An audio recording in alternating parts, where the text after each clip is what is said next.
सम्पूर्ण नमस्कार।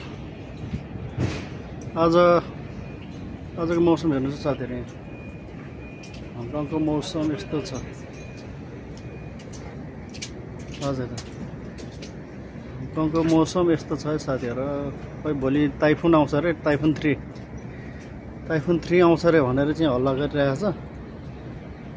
त्यही भएर आज यो हेर्नुहोस् न, यहाँ पानी परेछ, दिनभरि पानी पर्ने, फेरि रोक्ने, अनि फेरि घाम लाग्ने, त्यस्तो भइरहेको छ। घरि हावा चल्ने, के हो यहाँको मौसम। हेर्नुहोस्, यो डाँडामा हेर्नुहोस् न, पुरै कुहिरो लागिरहेको छ। पर डाँडामा सु लागेर पुरै। ल हेर्नुहोस् साथीहरु, तपाईहरु देख्न सक्नुहुन्छ, टाइफुन 3 आउँछ भनेछ भोलि। अस्ति आयो 1 आयो, भोलिको 3 भन्ने चाहिँ टार्गेट छ यहाँको समाचारहरुमा चाहिँ। अब हेरौँ, तपाईहरुले देख्न सक्नुहुन्छ यहाँको मौसम। ल हेर्नुहोस्, समुद्र पनि पुरै कालै हरियै भएको छ।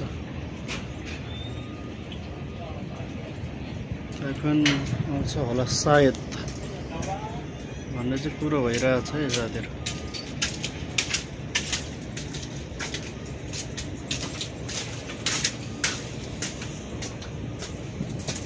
बढी चाहिँ पानी यही एरियातिर पर्छ, यही एरिया। अनि यताबाट आउँछ हुस्सु, हेर्नुहोस् त्यहाँ हुस्सु लागेर पुरै यो साइडबाट आउँछ प्राय पानी। यो साइडबाट यस्तरी पानी आएर यतातिर जान्छ, फेरि यता सफा छ, फेरि अलिक क्लियर। ल थ्याङ्क यू गाइज।